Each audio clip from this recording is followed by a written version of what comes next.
गरीब तबके में जो हीन भावना पैदा हो रही है उसे बदलने की जरूरत है। वो चंद्रशेखर केवल बलिया को अपने नक्शे में नहीं देखते थे, वो पूरे देश को चंद्रशेखर देखते पूरे देश को देखते थे और देश के सवाल पर वो कभी किसी भी व्यक्ति से किसी समय समझौता नहीं करते थे और कांग्रेस में जाकर भी कांग्रेस के खिलाफ बोलते थे, अपने मुद्दों पर अपनी बात रखते थे जो कभी कभी सत्ता के खिलाफ भी लगती थी। तो इसलिए लोगों ने कहा कि ये अन्य जातियों से अलग जात के हैं तो उनको तुर्क कहने लगा। उनकी सोच देश के लिए काम करने की थी, प्रधानमंत्री और मंत्री बनने की नहीं थी। लेकिन वो देश में ऐसी गंभीर चुनौती आई थी, मंडल और कमंडल का युद्ध इतना तगड़ा चला था कि उसमें युवक आग लगाकर आत्मदाह कर रहे थे। इससे हमारे देश का भविष्य खराब होगा, तो उसको बोलते जरूर थे। जैसे आपको अमृतसर की घटना याद होगी, पूरा देश सिखों के खिलाफ था, अकेले चंद्रशेखर जी ने इसको कहा था कि ये दुर्भाग्यपूर्ण घटना है।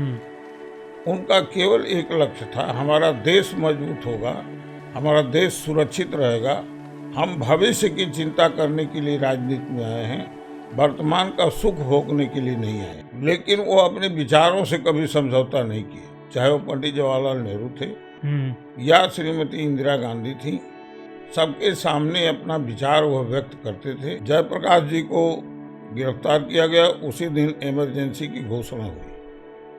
चंद्रशेखर जी को सूचना मिली, चंद्रशेखर जी अपने आवास से सीधे उस थाने में पहुंचे जहां जयप्रकाश जी रोके गए थे और उस आंदोलन में चंद्रशेखर जी ने समझौते का प्रयास भी किया।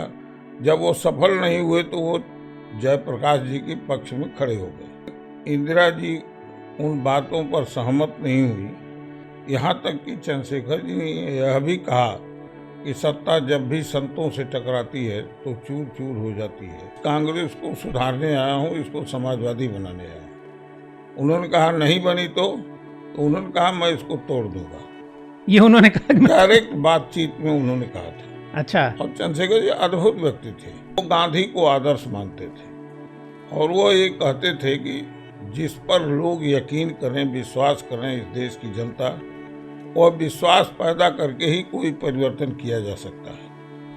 वह सरकारें सत्ता में बने रहने के लायक नहीं है जो गोली वालों से भयभीत होकर काम न